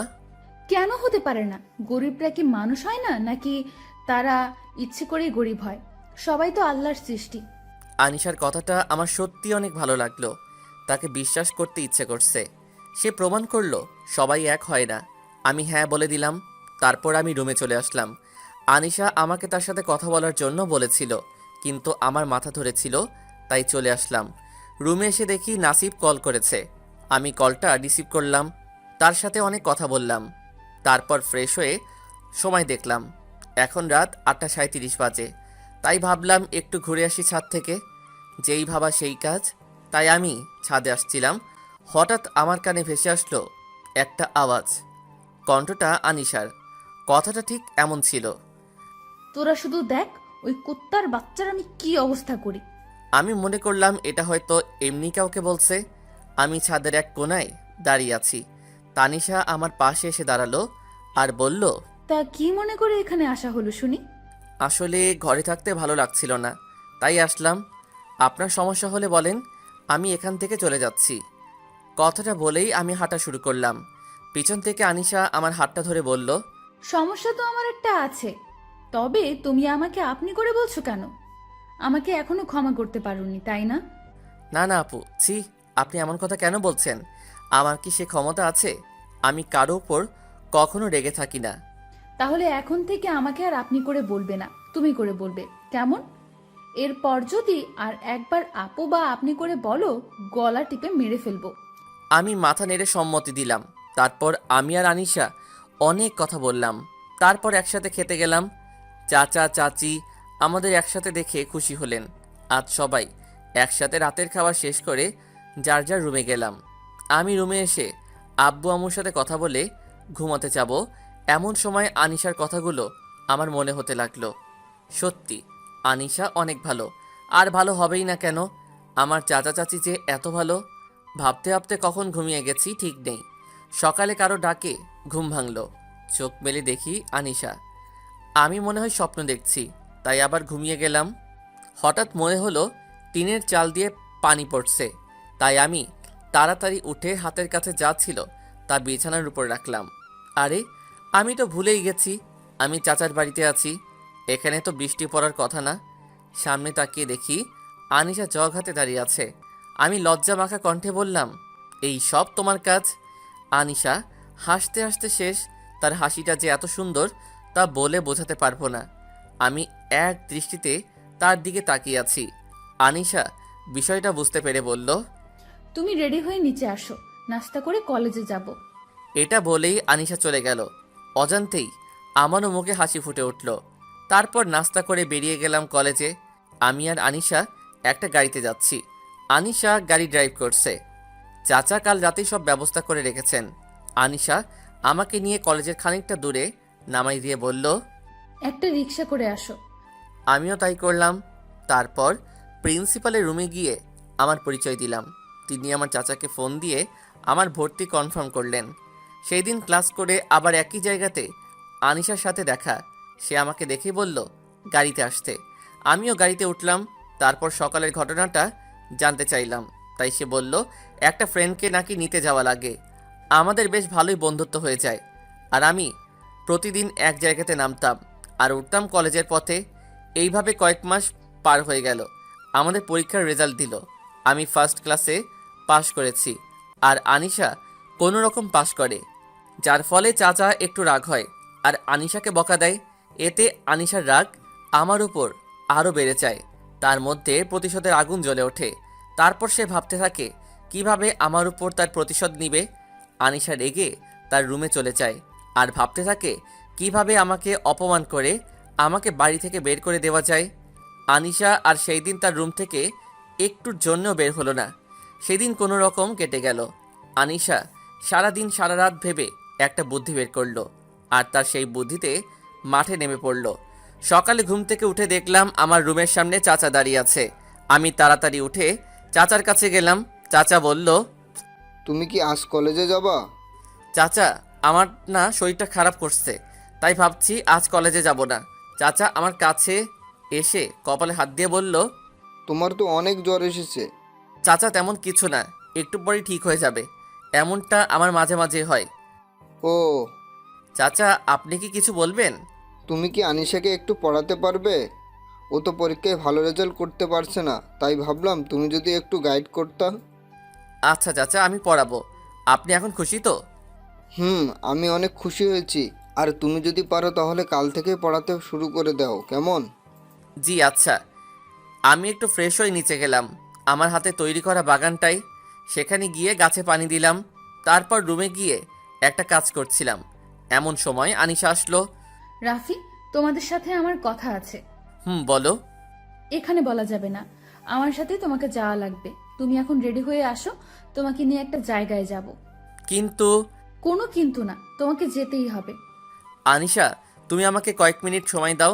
আমি নাস্তা করে রেডি হয়ে তোমার সাথে যাব। তোমাকে আমি নাস্তা করাবো, এখন চলো। তারপর আমি আর আনিশা গাড়িতে করে অজানা গন্তব্যে চলা শুরু করলাম। আমার জন্য অজানা, কিন্তু আনিশা চিনে। বেশ কিছুক্ষণ গাড়ি চলার পর একটা রেস্টুরেন্টের সামনে গাড়ি থামালো। অনেক বড় রেস্টুরেন্ট। আমি আর আনিশা ভিতরে প্রবেশ করলাম। আনিশা আর আমি রেস্টুরেন্টের শেষ টেবিলে গিয়ে বসলাম। আনিশা খাবার অর্ডার দিল। আমি চুপচাপ বসে আছি মাথা নিচু করে, কারণ আনিশাকে আজ অনেক সুন্দর লাগছে। সাদা ড্রেস, কালো খোলা চুল, সামনে হালকা বাদামি করা, ঠোঁটে আমার কাছে সত্যি অসাধারণ লাগছে। আমার কথা ছিল, তুমি এইভাবে নিচে তাকিয়ে থাকলে কিভাবে বলবো? তুমি বলো, আমি শুনছি। দেখো, তোমাকে একটা কথা বলি, আমি কোনো ভঙ্গিমায় যাচ্ছি না, তোমাকে সরাসরি বলছি। এটা বলেই আনিশা আমার হাত ধরে ফেলে। আমি অবাক হয়ে তার দিকে তাকালাম। আমি তোমাকে ভালোবাসি, জানি তুমিও আমাকে ভালোবাসো। আনিশার কথাটা শেষ হওয়ার আগেই খাবার চলে আসলো। আমি আনিশাকে আর কিছু না বলতে দিয়ে, আপনি এগুলো কি বলছেন? আপনি কোথায় আর আমি কোথায়? আপনার কোথাও ভুল হচ্ছে। আর আমি আপনাকে কোনো দিনও ভালোবাসতে পারবো না, আমাকে মাফ করবেন। এটা বলেই আমি চলে আসতে যাব, তখন আনিশা বলে, আমি তোমাকে সত্যিই ভালোবাসি। আচ্ছা, আমাকে না ভালোবাসার একটা কারণ বলো, আমি আর তোমাকে বিরক্ত করব না। আর আমি কোন দিক দিয়ে কম? আমার সব কিছুই আছে, কি নেই আমার? টাকা, সম্পদ সব আছে। আমি শুধু তোমাকে চাই রাফি, শুধু তোমাকেই চাই। এটা আমার দ্বারা সম্ভব না, আর আমি গরিব। আপনারা কত বড় লোক, আমি কোনোভাবেই চাচা চাচিকে কষ্ট দিতে পারবো না, ক্ষমা করবেন। আপনার সাথে আপনাদের মতো বড় লোকের ছেলেকেই মানায়, আমাকে নয়। কথাটা বলতে আমার যত দেরি, আনিশার সাথে সাথে খাবারের প্লেট থেকে চাকু নিয়েই তার হাতের এক জায়গায় কেটে দেয়। ধার না থাকায় খুব একটা বেশি কাটে নাই। আমি সাথে সাথে তার হাত থেকে চাকু ফেলে দিয়েই টিস্যু দিয়ে হাতে চেপে ধরলাম। আনিশাকে অনেক কষ্টে গাড়িতে বসিয়ে দিয়ে আমি ফার্মেসি থেকে তুলো, ব্যান্ডেজ আর স্প্রিন্ট নিয়ে আসলাম। তার হাতে ওইগুলো দিয়ে তাকে বোঝানোর চেষ্টা করলাম, কিন্তু সে কিছুতেই বুঝতে চাচ্ছে না, শুধু কান্না করেই যাচ্ছে। আর একটা কথাই বলতে থাকছে, আমাকে ভালোবাসতেই হবে। আমি কোনো উপায় না পেয়ে বললাম, আমাকে কিছুদিন সময় দেওয়া লাগবে। তুমি সময় নাও, কিন্তু আমার উত্তর কিন্তু হ্যাঁ চাই। যদি না বলো, তাহলে আমি নিজেকে শেষ করে দিব। আমি কিছু না বলে বাড়িতে যেতে বলে গাড়িতে উঠলাম। আনিশা গাড়ি চালাচ্ছে আর আমার দিকে তাকাচ্ছে। আমি আর একবারও আনিশার দিকে তাকাইনি। বাড়িতে আসলাম, এসেই আমার রুমে গেলাম। আর ভাবতে লাগলাম কি থেকে কি হয়ে গেল। দুপুরে আর গেলাম না খেতে, তাই আনিশা আসলো আমাকে ডাকতে। আমার ইচ্ছা না থাকা সত্ত্বেও যেতে হলো, কারণ খুব জেদি মেয়ে। আমার সামনাসামনি চেয়ারে আনিশা বসলো। আমি আমার মতো খাওয়া শুরু করলাম। আমার যেন কেমন কেমন লাগছে। কি হয়েছে? বাবা মনে হয় আমার পায়ের ওপর দিয়ে বিড়াল গেল, তাই ভয় পেয়েছি। ও খাও। ভালো কথা মনে পড়লো, আজ থেকে রাফি তোমাকে পড়াবে। তোমার কি কোনো সমস্যা আছে? না বাবা, আমি তোমাকে এটা বলবো ভাবছিলাম, তার আগেই তুমি বলে দিলা। এটা বলেই আনিশা একটা শয়তানি হাসি দিল, যা আমার ভালো লাগেনি। আমি কোনো কথা না বলেই তাড়াতাড়ি খাওয়া শেষ করে আমার রুমে গেলাম। আমার খুব ঘুম পাচ্ছে, তাই ঘুমিয়ে গেলাম। সন্ধ্যায় ঘুম ভাঙলো, তাই ফ্রেশ হতে গেলাম। ফ্রেশ হয়ে দেখি চাচি আমার রুমে। চাচি, কিছু বলবেন? বাবা আনিশাকে পড়াবে না? এই তো যাচ্ছি। আমার কোনো ইচ্ছা নেই আনিশাকে পড়ানোর। আমি রুমে ঢোকার আগে দরজায় নক করলাম। ভেতরে আসো। আমি গেলাম, দেখলাম আনিশা বসে আছে টেবিলে। বসো। আনিশা আমাকে চেয়ার দেখিয়ে দিয়ে বলল। আমি বসলাম আর থেকে পদার্থ বই বের করতে বললাম। আমি বায়োলজি পড়বো না, তাই আমি প্র্যাকটিক্যালও করব না। তাহলে কি পড়বা? রাফি, আজ আমি তোমাকে শিখাবো। বলেই আনিশা আমাকে কিস করতে লাগলো। আমি তাকে ধাক্কা দিয়ে ওখান থেকে বের হয়ে গেলাম। বের হতেই চাচি আমাকে বলে, এত তাড়াতাড়ি পড়া শেষ? আজ শুধু পড়া দিলাম, কাল থেকে ভালো করে পড়াবো। এটা বলে চলে আসলাম। আমার নিজেরই খারাপ লাগছে, কেন যে রংপুর ছেড়ে আসলাম। ভাবতে ভাবতে ঘুমিয়ে গেলাম। সকালে আনিশা আসলো আর বলল, কি হলো, তুমি ওইভাবে চলে আসলা কেন? তোমার কি ভালো লাগেনি? কাছে আসো, আরেকটা দেই। দেখো, আমার এগুলো ভালো লাগে না। আমি তোমাকে বোনের মতোই দেখি। তুমি যদি ভালো করে পড়তে চাও তাহলে পড়াবো, না হলে আমাকে এখান থেকে চলে যেতে হবে। আনিশা কিছু না বলে চলে গেল, মনে হয় কষ্ট পেয়েছে। আমি সন্ধ্যায় তার রুমে নক করে প্রবেশ করলাম। সে এখন চুপ করে বসে আছে। আমি তাকে পড়ালাম, পড়া দিলাম। সে কোনো বাড়তি কথা বলেনি, এটা আমার ভালোই লাগলো। এইভাবেই আমার দিন যাচ্ছে। আমাদের আবার পরীক্ষা শুরু হলো। এই কয়েকদিনে আমিও আনিশাকে মনে মনে ভালোবেসে ফেলেছি। পরীক্ষার সময় আমি আর আনিশা একসাথে অনেক পড়তাম। এইভাবে আমি ওকে পড়াতাম। আমাদের দিনকাল ভালোই চলছিল। পরীক্ষা শেষ হলো, আমি আর আনিশা বসে আছি, ছাদে গল্প করছি। এমন সময় আনিশার ফোনে একটা কল আসে, তাই সে চলে যায়। আমি ছাদে থেকে কিছুক্ষণ পর নেমে যাই। রাতে শুয়ে শুয়ে ভাবছি কাল আনিশাকে মনের কথা খুলে বলবো। এভাবে বুকে চেপে আর রাখতে পারছি না। তারপরের দিন আমি আনিশাকে আমার মনের কথা বলতে তার রুমে যাই। সে আমাকে দেখে অবাক হয়, কারণ আমি শুধু তাকে পড়ানোর সময় তার রুমে যেতাম। কিছু বলবে? হুম। বলে ফেলো। আমি তোমার সাথে মিশতে মিশতে কখন যে তোমাকে নিয়ে মনে মনে ভাবতে শুরু করেছি জানি না। হয়তো আমিও তোমাকে ভালোবেসে ফেলেছি আনিশা। আমি তাকে আমার মনের কথাগুলো বললাম। আমার কথা শুনে আনিশা হো হো করে হেসে উঠল। আমি কিছু বোঝার আগেই দরজাটা লক করে দিল। আমার কাছে এসে বলতে লাগলো, আমি এই দিনটার জন্যই অপেক্ষায় ছিলাম, কি করে তোকে আমার জালে ফাঁসানো যায়। এটা বলেই আনিশা আবারও হাসতে শুরু করে। আমি কিছুটা ঘাবড়ে যাই। আনিশা কি বলছে এইসব? তার মানে আমি কি মিথ্যা মায়ায়, মিথ্যা ভালোবাসায় পড়েছি আমি? এইসব ভাবতে ভাবতে আনিশা আমার কাছে চলে আসে, একেবারে কাছে। কাছে এসেই তার হাত আমার গালে রাখলো। মনে করেছিলাম আমার সাথে মজা করে ওই সব বলেছিল, তাই আমি গাল ফুলিয়ে হাসতে যাব এমন সময় আনিশা তার নখ দিয়ে আমার গাল আঁচড়ে দিল। ওহ, কি ব্যথা বলে বোঝাতে পারবো না। আমি আনিশার হাত ধরে নিলাম শক্ত করে। তারপর বললাম, আনিশা, তুমি এমন করছো কেন? তুমি তো আমাকে ভালোবাসো, তাহলে কেন এমন অদ্ভুত ব্যবহার করছো আমার সাথে? কথাটা বলার সাথে সাথেই আনিশা বলতে শুরু করলো, ভালোবাসা? তোর মতো ছেলেকে ভালোবাসা যায়? তোরও তো কুকুর, কুকুরকে একদিন খাবার দিলে তারা মালিকের গোলাম হয়ে যায়, আর তুই আমার গোলাম না। তোকে গোলাম বানালে তো আমারই ক্ষতি, কারণ তোকে আমি এই বাড়িতে থাকতে দিব না। কিন্তু কেন? আমার কি কোনো দোষ হয়েছে? আমি কি কোনো খারাপ কাজ করেছি? আমি অন্যায় করে থাকলে আমাকে শাস্তি দিন। আপনার কাছে হাত জোর করছি, আমাকে বাড়ি থেকে বের করে দিয়েন না। দরকার হলে আমি বাড়ির যে কোনো এক কোণে কুকুরের মতো পড়ে থাকব, তাও আমাকে এইভাবে তাড়িয়ে দিয়েন না। আমার আর কোথাও যাওয়ার জায়গা নেই। তো আমি কি করব? আমাকে তুই কি করতে বলিস? আমার কথার উপর কথা বলিস? তোর তো অনেক সাহস হয়েছে দেখছি। বলেই আনিশা কি যেন খুঁজতে লাগলো। আমি তাকিয়ে দেখি চাবুক। তারপর আনিশা কোনো কথা না বলেই আমাকে চাবুক নিয়ে মারতে লাগলো। আমি না পারছি সইতে, না পারছি চিৎকার করে কান্না করতে। চিৎকার যেন বাইরে না চায়, তাই আমি আমার হাত দিয়ে মুখ চেপে ধরে আছি। আমি ব্যথায় মাঝে মাঝে আঁতকে উঠছি, কিন্তু কিছুই করতে পারছি না। আমার শরীরে খুব ব্যথা করছে। কোনো রকম নিজেকে ধরে রেখেছি। আমার শরীর দিয়ে যে রক্ত বের হচ্ছে তা বেশ বুঝতে পারলাম। না, আমি আর পারছি না। আনিশা, আমাকে আর এইভাবে মেরো না, আমার খুব কষ্ট হচ্ছে। আমি তোমার কাছে ক্ষমা চাইছি। আমার ভালোবাসা কিন্তু মিথ্যা না, সত্যি সত্যি ভালোবেসেছি। তুমি আমাকে একেবারেই মেরে ফেলেও। আনিশা কিছুটা শান্ত হলো, তারপর বলতে শুরু করলো। তোর মতো ছোট লোকের বাচ্চা আমার বাড়ির কুকুর হওয়ারও যোগ্য না। তুই কেমনে ভাবলি তোরে আমি ভালোবাসি? কুকুরের দল বড়লোক দেখে লোভ সামলাতে পারে না। আমার চোখের সামনে আসলে তোকে যে আমি কি করব আমি নিজেই জানি না, তবে তোর ভালো কিছু হবে না এটা বলে দিলাম। তাহলে এতদিন কি শুধু ভালোবাসার নামে অভিনয় করে এসেছো? আরে যা তো, কানের কাছে ভ্যান ভ্যান এই সব সময় শুনতে ভালো লাগে না। আজ আমার অনেক ভালো লাগছে, আমি আমার প্রতিশোধ নিতে পারলাম। কথাটা বলার সাথে সাথেই কাকে যেন ফোন দিল দিয়ে। হ্যাঁ বাবু, তুমি কোথায় জানো বাবু? আজ অনেক খুশি আমি। তুমি এখনই চলো, আমি ঠিকানা মেসেজ করে দিচ্ছি। আমার সামনেই কথাগুলো বলল। আমি বুঝতে পারলাম তার মনে হয় মনের মানুষকে এইসব বলল। আমি আর আমার চোখের পানি লুকাতে পারলাম না, সরাসরি আমার রুমে এসে কাঁদলাম। চোখের পানি শুকিয়ে গেল, আমার মনের আগুন এখনো জ্বলতে থাকলো। সারা রাত আমার ঘুম আসলো না। আজান হচ্ছে, নামাজ পড়তে যাব।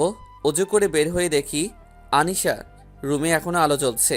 তাই আমি দেখার জন্য দরজায় নক দিলাম। কয়েকবার নক দেওয়ার পর দরজা খুলল, আর খোলার সাথে সাথেই আমার দুই গালে দুটো চড় মেরে বলতে লাগলো। কুত্তার বাচ্চা, এখানে কি? ছোট লোকের বাচ্চা, ভাগ এখান থেকে। শালা তোর মতো লুচ্চা আমি একটাও দেখিনি। আমার চর মারার কারণে ঠোঁটটা কেটে গেছে। আনিশার কথায় তার থেকে বেশি কষ্ট হচ্ছে, তাই আমি একটু মুচকি হাসি দিয়ে বললাম, রাতে তো ঘুমাওনি, এখন না ঘুমালে শরীর খারাপ করবে। এটা বলে চলে আসলাম। চোখের পানি মুছতে মুছতে রুমে এসে নামাজ পড়ে দোয়াতে আনিশার ভালোর জন্য দোয়া করতে লাগলাম। চোখের পানি যেন থামছে না। এইভাবে চলতে থাকে আমার দিন। আনিশা আমাকে কষ্ট না দিলে তার দিন যেত না। এখন আমাকে কলেজে অপমান করে, সবার সামনে চর মারে। আমাকে কখনো তার চাকর বানায়, আবার কখনো তার গোলাম। কখনো আমাকে মানুষ বলে মনে করেই না। আমি আমার আব্বু আম্মুর কথা ভেবে এই বাড়ি থেকে কোথাও যেতে পারি না। আমার চাচা ব্যবসার কাজে দেশের বাইরে গেছে। আমার হাতে লাগানো গাছগুলো বেশ সুন্দরভাবে বেড়ে উঠছে। প্রতিদিনই পানি দেই। আনিশা আগের থেকে অনেক পাল্টে গেছে। চাচির সাথেও এখন খারাপ ব্যবহার করে। চাচি সুযোগ পেলেই অপমান করে দেয়। একদিন আমি আর চাচি বসে গল্প করছিলাম, এমন সময় আনিশা আসে, আমাকে আর চাচিকে দেখে দাঁড়িয়ে যায়। এই ছোট লোক তো আর এক ছোট লোকের সাথে গল্প করছে, হাউ ফানি। এটা বলেই তার রুমে চলে যায়। আনিশা আমাকে আর চাচিকে উদ্দেশ্য করে বলল, চাচি। আনিশার কথা শুনেই কাঁদতে লাগলো। কাঁদতে কাঁদতে নিজের রুমে চলে গেলেন। আমার এখন আর কিছু হয় না, অভ্যাস হয়ে গেছে। কিন্তু চাচির জন্যই খারাপ লাগলো। আমাদের এইচএসসি পরীক্ষার 1 মাস 13 দিন সময় আছে। আমার একটা নোট কিনে রাখবে গণিতের, তাই বাসা থেকে বের হলাম। বের হয়ে দেখলাম আনিশা আর একটা ছেলে বাইকে করে যেন কোথায় গেল। আনিশা এত রাতে কোথায় যেতে পারে? আর ওই ছেলেটাকে তো আমি চিনি, ও খুবই খারাপ ছেলে। আমি কিছু না ভেবে একটা ট্যাক্সিতে উঠে তাদের ফলো করতে লাগলাম। ফলো করতে করতে দেখলাম তারা একটা নির্জন একটা বাড়ির ভিতর ঢুকলো। আমি কিছু বুঝতে পারলাম না, ছেলেটার উদ্দেশ্য ভালো না। তারা বাড়ির ভিতর ঢুকে গেল, আমিও তাদের পিছু পিছু ঢুকলাম। সেখানে ভীষণ অন্ধকার ছিল, তাই অত ভালো মতো কিছু বোঝা যাচ্ছে না। আমি হঠাৎ একটা রুমের সামনে এসে থমকে দাঁড়ালাম, কারণ সেখানে আলো ছিল আর ছিল কেমন অদ্ভুত গোঙানোর আওয়াজ। আমি ভয়ে ভয়ে রুমের ভিতর প্রবেশ করেই আমার চোখ দুটো পড়ে যাওয়ার মতো অবস্থা, কারণ ছেলেটা আনিশাকে বন্দি করে তার জামা কাপড় খুলে দিচ্ছে, আর আনিশার মুখে কাপড় দিয়ে আটকানো আছে, যার ফলে সে চিল্লাতে পারছে না। আনিশার সাথে সাথে ছেলেটাও আমাকে দেখে ফেলেছে, তাই আমি বাধ্য হয়েই তাদের সামনে চলে আসি। আর ছেলেটা আমাকে দেখেই বন্দুক বের করে নিল। আমি এখন কি করব ভাবছি। ও পেয়েছি। আমি ছেলেটাকে উদ্দেশ্য করে বললাম, তুমি কি শুধু আনিশাকে একাই ভোগ করবে? আমারও অনেক দিনের ইচ্ছা। আমাকে তোমার বন্ধু করে নাও, তোমারই ভালো হবে। ছেলেটা কিছু একটা ভাবছে। আনিশা আমার দিকে অবাক হয়ে তাকিয়ে আছে, হয়তো নিজের কানকে বিশ্বাস করতে পারছে না। তুই ঠিক বলেছিস, এই মেয়েটা যা জিনিস না, একে একা খেয়ে শেষ করা যাবে না। তোকে ভাগ দিব, কিন্তু আমার একটা শর্ত আছে।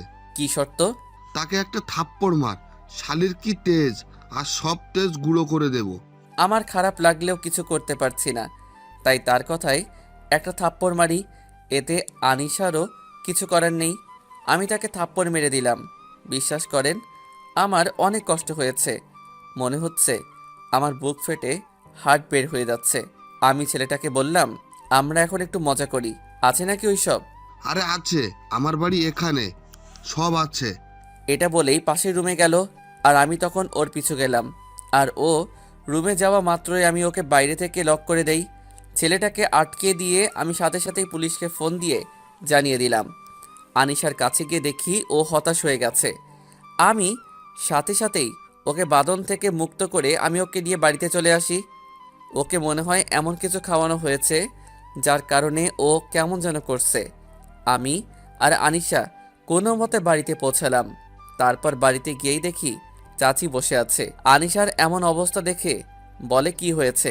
তারপর আমি বললাম, আমি আর তানিশা একটু বাইরে ঘুরতে গেছিলাম, আর আনিশার একটু মাথাটা ঘুরছে। ওকে ওর রুমে রেখে শুয়ে দিয়েই চাচি আর আমি আমাদের রুমে গেলাম।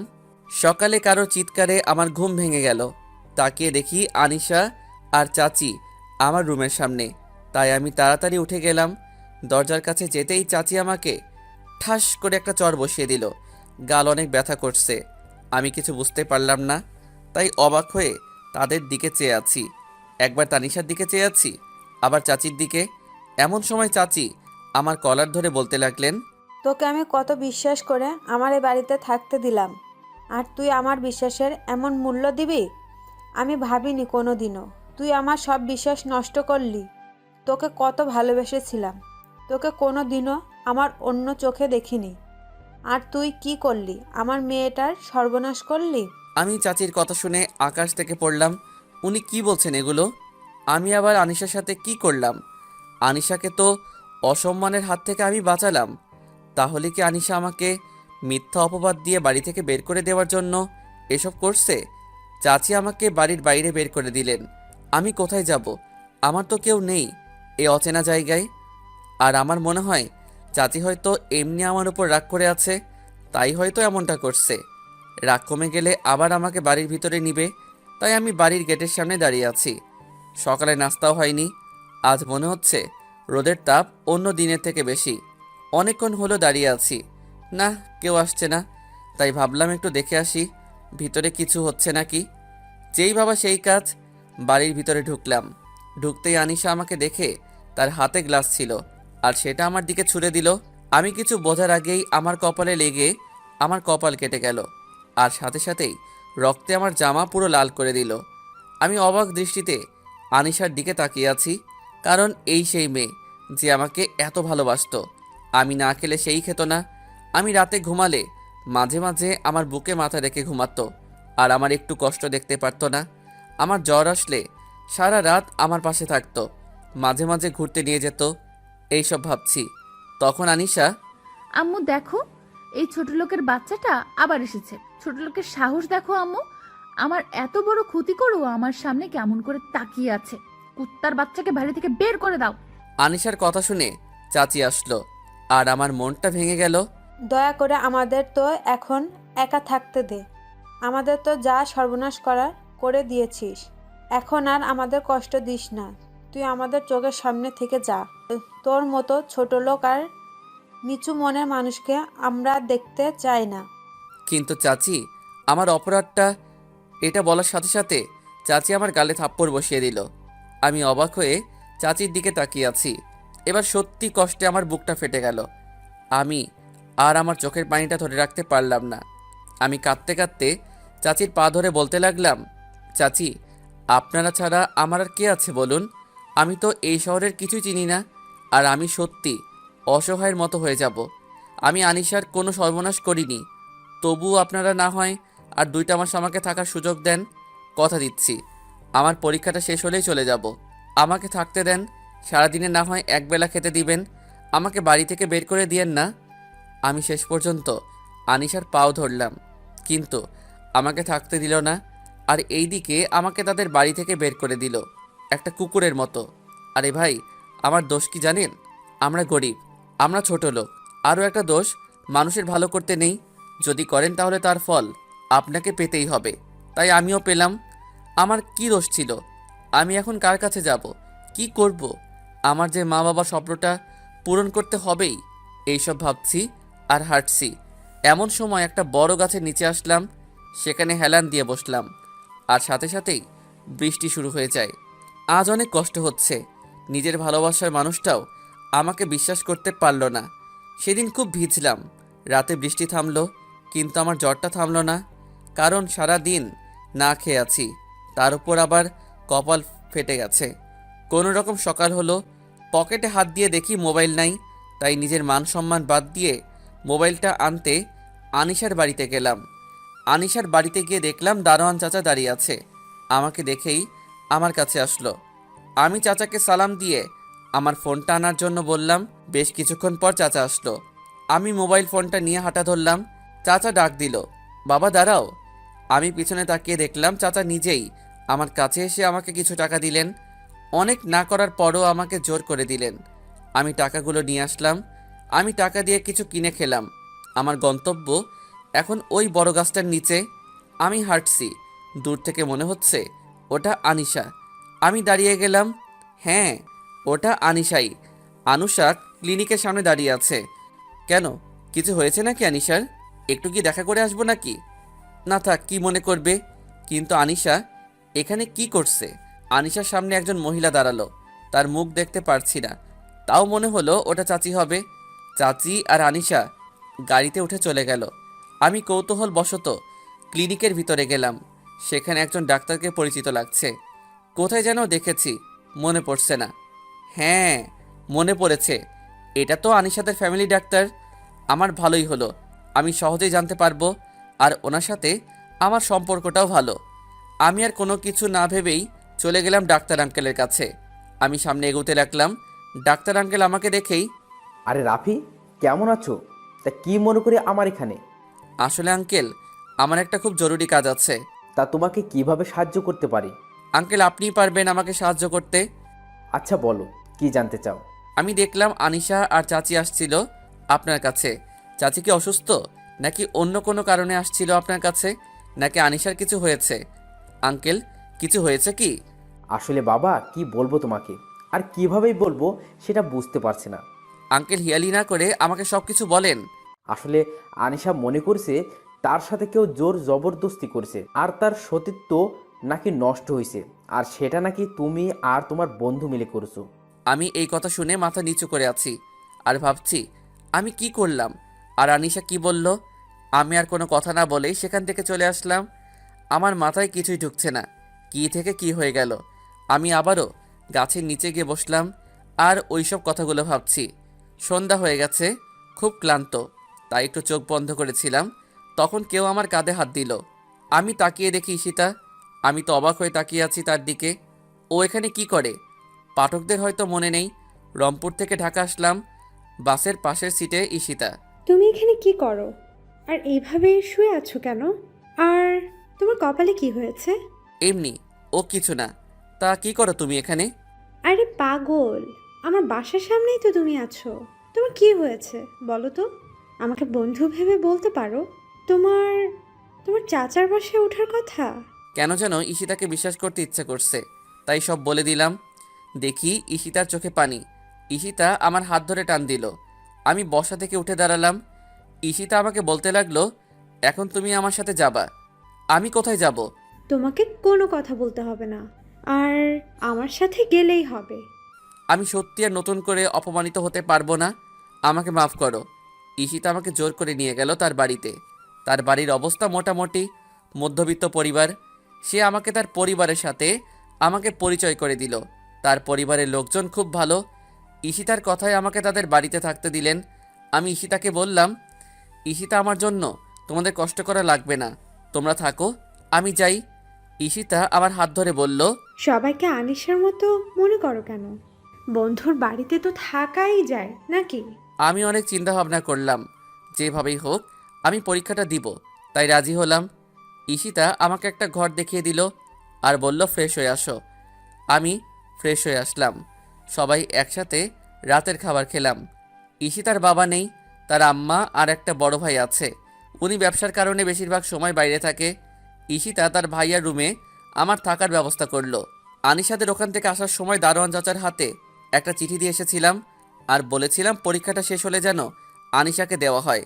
আর ওইদিকে আনিশার রিপোর্ট ঠিক আছে, তার সতীত্ব ঠিক আছে, তারপরেও তার মনে কোনো আক্ষেপ নাই। আমাকে তো তারা বাড়িছাড়া করতে পেরেছে, কিন্তু চাচি তার ভুল বুঝতে পেরেছে। এখন কিছুই করার নেই।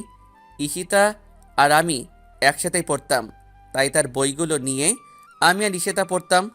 পরীক্ষার আর কিছুদিন বাকি আছে। আমার আর ঈশিতার প্রস্তুতি ভালোই। আমরা সারাদিনই একসাথে পড়াগুলো করতাম, গল্প করতাম, অনেক মজা করতাম। প্রথম পরীক্ষা আমার আর ঈশিতার একই কলেজে পরীক্ষার সিট বসেছে। আর আমি পরীক্ষার রুমে ঢুকতে দেখলাম আনিশা আর তার বান্ধবীরা সবাই গল্প করছে। আমি শুধু একবার দেখেই আমার সিট খুঁজতে লাগলাম। আর ভাগ্যক্রমে আনিশার আগের সিটটাই আমার। আমি কোনো কথা না বলেই বসে গেলাম আমার সিটে। আমার কেমন যেন লাগছে, কেউ হয়তো আমার দিকে তাকিয়ে আছে। আমি আর সেদিকে না লক্ষ্য করে পরীক্ষা দিতে বসলাম। স্যার আসলেন, পরীক্ষা শেষ করলাম। আমি আর ঈশিতা চলে আসলাম। তারপর গণিত পরীক্ষার সময় দেখলাম আনিশার চোখে পানি টলমল করছে। আমি বুঝতে পারছি তার কমন আসে নাই, তাই আমি এমনভাবে বসলাম যেন আনিশা আমার খাতা দেখতে পারে। দেখি সে মাথা নিচু করে আছে, তাই আমি হালকা করে তার মাথায় হাত দিলাম আর ইশারায় বললাম আমার খাতাটা দেখার জন্যে। সে লেখা শুরু করলো, আমিও করলাম। এইভাবে আমাদের পরীক্ষাটা শেষ হলো। আনিশা আমাকে অনেক ডেকেছিল, কিন্তু আমি না শোনার ভান করে চলে আসি। এইভাবেই আমাদের পরীক্ষা শেষ হয়। আমি বুঝতে পারি আনিশা আমার উপর দুর্বল হয়ে গেছে। আমার পরীক্ষা শেষ হওয়ায় ঈশিতাকে নিয়ে ঘুরতে যাই, কারণ কাল আমি রংপুরে চলে যাব। আজ অনেক ঘুরলাম, অনেক এনজয় করলাম, মজা করলাম। আজকের দিনটা আমার সারা জীবন মনে থাকবে। কাল সকালে আমি ঈশিতাকে ও তার পরিবারকে বিদায় দিয়ে চলে আসলাম। ঈশিতার পরিবারের সাথে আমার খুব ভালো সম্পর্ক হয়ে গেছে। আমি বাড়িতে আসলাম, আম্মু দেখছি রান্না করছে। আম্মুকে সালাম করলাম। আম্মু আজ অনেক খুশি। আব্বুকে ফোন দিলাম, কিছুক্ষণের মধ্যেই আব্বু আসলো। আমি ফ্রেশ হয়ে সবার সাথে খাওয়া শেষ করে অনেক গল্প করলাম। জার্নি করে আসার কারণে আব্বু আমাকে ঘুমাতে বলল। আমিও রুমে গিয়ে ঘুমিয়ে পড়লাম। আমি আমার রুমে এসে ঘুমিয়ে গেলাম। ঘুম থেকে উঠে দেখলাম এখন সন্ধ্যা হয়ে গেছে। অনেক দিন পর এসেছি বাসায়, তাই একটা আরামের ঘুম দিলাম। ঘুম থেকে উঠে ফ্রেশ হয়ে নাসিবকে ফোন দিলাম, ওকে আমার বাড়িতে আসতে বললাম। কিছুক্ষণ পর নাসিব আসলো। আমি আর নাসিব চলে গেলাম আমার প্রিয় জায়গাটায়, নদীর পাড়ে। সেখানে বসে আড্ডা দিচ্ছি, এমন সময় ঈশিতার ফোন। বলো। তোমাকে না বলেছিলাম বাসায় পৌঁছে আমাকে একটা কল করতে, করনি কেন? অনেক দিন পর বাড়িতে আসলাম, খুশিতে ফোন দিতে ভুলে গেছিলাম, সরি। ও, একদিনে আমাকে ভুলে গেছো? ভালো লাগলো। তা কি করো এখন? রাগ করছো? সরি বললাম তো। আমি আর আমার বন্ধু নদীর পাড়ে বসে আছি। তুমি? বন্ধু নাকি বান্ধবীর সাথে ফোনটা দেও তো। তোমার বন্ধুকে? আমি কথা না বাড়িয়ে দিয়ে দিলাম, কারণ ওর যা রাগ, কি না কি করে বসে, আর মুখ দিয়ে একবার যা বের হবে তা করেই ছাড়বে। এক কথায় নাছোড়বান্দা। ঈশিতার এগুলো আমার আবার ভালো লাগে, আমার উপর জোর করে অধিকার খাটানোর চেষ্টা করে। আমি এটাও বুঝি সে আমাকে অনেক ভালোবাসে। আমিও তাকে পছন্দ করতে শুরু করি, তার কারণ আমি যেমন মানুষ মনে মনে খুঁজেছিলাম, ঈশিতা ঠিক তেমনই। খুব ভালো মনের মেয়ে একটা। এমন মেয়ে হাজারে একটা পাওয়া যায়। ওর সাথে আমার কোনো রক্তের সম্পর্ক নেই, কোনো বন্ধুত্ব সম্পর্ক ছিল না, কিন্তু ও আমাকে ওর বাসায় থাকা খাওয়ার জায়গা দিয়েছিল। আমার বন্ধু হয়ে সব সময় পাশে ছিল। এমন মেয়েকে জীবনসঙ্গী হিসেবে কে বা না চায়। আমি নাসিবকে ফোনটা দিলাম। নাসিব আর ঈশিতা কী যেন কথা বলছে। নাসিব বারবার আমার দিকে তাকাচ্ছে। আমি তো এবার সত্যি ভয় পেলাম। ঈশিতা সব বলে দিচ্ছে না তো? নাসিব আর ঈশিতার কথা শেষ হলো। নাসিব ফোনটা আমাকে দিয়ে চুপচাপ বসে আছে। আমি নাসিবকে গোতানো শুরু করলাম। কিরে, কথা বলছিস না কেন? নাসিব কিছু না বলে দাঁড়ালো। আমিও দাঁড়ালাম। আমি যেই কথা বলতে যাব, নাসিব আমার বাম গালে এক থাপ্পড় দিল। নাসিব আমার হাত ধরে তার মাথায় হাত দিয়ে বলতে শুরু করলো, রাফি, আমাদের বন্ধুদের কসম, ঢাকাতে কি কি হয়েছে আমাকে সব বল। আমি আর অভিনয় করতে পারলাম না। চোখের পানি বাধা মানছে না। আমি নাসিবকে সব বললাম। এখন আনিশাকে আমি শুধু ঘৃণা করি। আমি আর আনিশার সামনে কোনো দিনও যাব না। নাসিবকে সব কিছু বলতে পেরে মনটা একটু হালকা লাগছে। নিজের কাছে এখন অনেকটাই ভালো লাগছে। নাসিবকে ঈশিতার কথা বললাম। রাত অনেক হয়ে গেছে, তাই আমি আর নাসিব নিজের বাড়িতে আসলাম। আমি বাড়িতে এসে খাওয়া শেষ করে আম্মু আব্বুর সাথে অনেক গল্প করে ঘুমিয়ে গেলাম। সকালে ঘুম ভাঙলে নামাজে গেলাম। নামাজ থেকে এসে আব্বুকে বললাম, আব্বু, আমিও আপনার সাথে কাজ করতে চাই। এখন তো আমি ফাঁকাই আছি, এই সময় কাজ করতে পারলে একটু ভালো হতো। আব্বু আম্মুর সাথে পরামর্শ করে বলল, কাজ কিন্তু খুব কঠিন, কিন্তু তুমি যখন চাইছো চলো না একদিন আমার সাথে। কাজ করতে ভালো না লাগলে আমাকে বলবা, কেমন? তোমার বেশি কষ্ট হলে আমি তোমাকে আর কাজ করতে দিব না। আব্বু, আপনি কোনো চিন্তা করেন না, আমাকে আপনার সাথে কাজে নেন, আমি পারবো ইনশাল্লাহ। আমি আর আব্বু কাজে গেলাম। আমি আব্বুর সাথে রাজমিস্ত্রির কাজ করতে গেলাম। আজ আমার কাজ হলো ইট নিয়ে 3য় তলায় দিয়ে আসা। আমার সাথে আরও একজন ছিল। আমি কয়েকবার কাজ করার পর আর পারছি না, তাও করতে লাগলাম। আমার পুরো শরীর ঘেমে গেছে। আমি আমার মতো কাজ করলাম। আজ অনেক ক্লান্ত লাগছে। আমার হাতে ফোসা পড়ে গেছে, হাত জ্বলছে। তবে কাজ শেষে যখন 300টা টাকা পেলাম, মনে হলো আমার কাছে এগুলো কোনো কষ্টই না। আমার জীবনে প্রথম রোজগারের টাকা। আজ আমি অনেক খুশি। সন্ধ্যার পর কাজ শেষ করে আমি আর আব্বু একসাথে কাজ করে বাসায় ফিরলাম। অনেকটা ক্লান্ত লাগছে। আমি আমার জীবনের প্রথম রোজগারের টাকা আম্মুর হাতে তুলে দিলাম। এতে আম্মু এত খুশি হলো যে বলার মতো না। আম্মু কেঁদে ফেলেছে। আমি আম্মুকে সান্ত্বনা দিলাম, আম্মু, তোমার এই ছোটো ছেলেটা আর আগের ছেলেটা নেই, সে এখন বড় হচ্ছে। দোয়া করো আম্মু, জীবনে যেন কিছু একটা করতে পারি। আমি আজ একটু তাড়াতাড়ি খাওয়া দাওয়া করেই ঘুমাতে গেলাম, কিন্তু আমার শরীর খুব ব্যথা করছে। এখন কোনো রকমে ঘুমাতে পারলাম। মাঝরাতে আমার ঘুম চলে আসলো। আমি ঘুমিয়ে গেলাম। সকালে উঠলাম, নামাজ পড়ে এসে নাস্তা করে আব্বুর সাথে কাজে গেলাম। এইভাবেই দিন কাটতে লাগলো। মাঝে মাঝে ঈশিতার সাথে কথা হয়। আনিশাও আমাকে ফোন দেয়, কিন্তু আমি ধরি না। আমার ওর উপর এখন কোনো ফিলিংস নেই। হয়তো সে এখন চিঠিটা পেয়ে গেছে। আমি চিঠিতে বেশি কিছু লিখি নাই, ম্যাম, পৃথিবীর সবাইকে এক মনে করতে নেই, আর যে যেরকম কাজ করবে সে তার ফল পাবেই। আপনিও পাবেন, তবে হয়তো সেই দিন এমন কিছু হবে কিছুই করতে পারবেন না। আমি সত্যি আপনাকে ভালোবাসতে চেয়েছিলাম, আপন করতে চেয়েছিলাম। ঠিকভাবে খোঁজ খবর নিয়ে দেখেন। চোখ থাকলে দেখতে পাবেন, মুখ থাকলে বলতে পারবেন, আর কান থাকলে শুনতে পাবেন। আল্লাহ না করুক এই রাফির কারণে আপনাকে চোখের পানি ফেলা লাগে। দোয়া করি ভালো থাকবেন। চাচা চাচিরে দেখে রাখবেন, তারা মাটির মানুষ, খুব ভালো তারা। ইতি, এই পৃথিবীর পরিচিত মানুষ, ছোট লোক। এখন প্রায় আমি আর আব্বু কাজে যাই। এখন আর আল্লাহর রহমতে কাজ করলে আর কোনো সমস্যা হয় না। এইভাবেই আমার আড্ডা, কাজ আর ঈশিতাকে নিয়ে আর বাবা মাকে নিয়েই ভালোই আছি। আজ কাজ করে বাড়িতে এসে দেখি আমাদের বাড়ির সামনে গাড়ি। ভালো করে দেখে চিনতে পারলাম এটা ছোট আব্বুর গাড়ি। কিন্তু এখানে কেন? তার মানে কি ছোট আব্বু আমাদের বাড়িতে এসেছে? এইসব ভাবতে ভাবতে বাড়ির ভিতরে ঢুকে দেখি আমাদের ছোট ড্রাইনিং রুমে চাচা চাচি বসে আম্মু আব্বুর সাথে গল্প করছে। আসসালামু আলাইকুম ছোট আব্বু। ওয়ালাইকুম আসসালাম বাবা।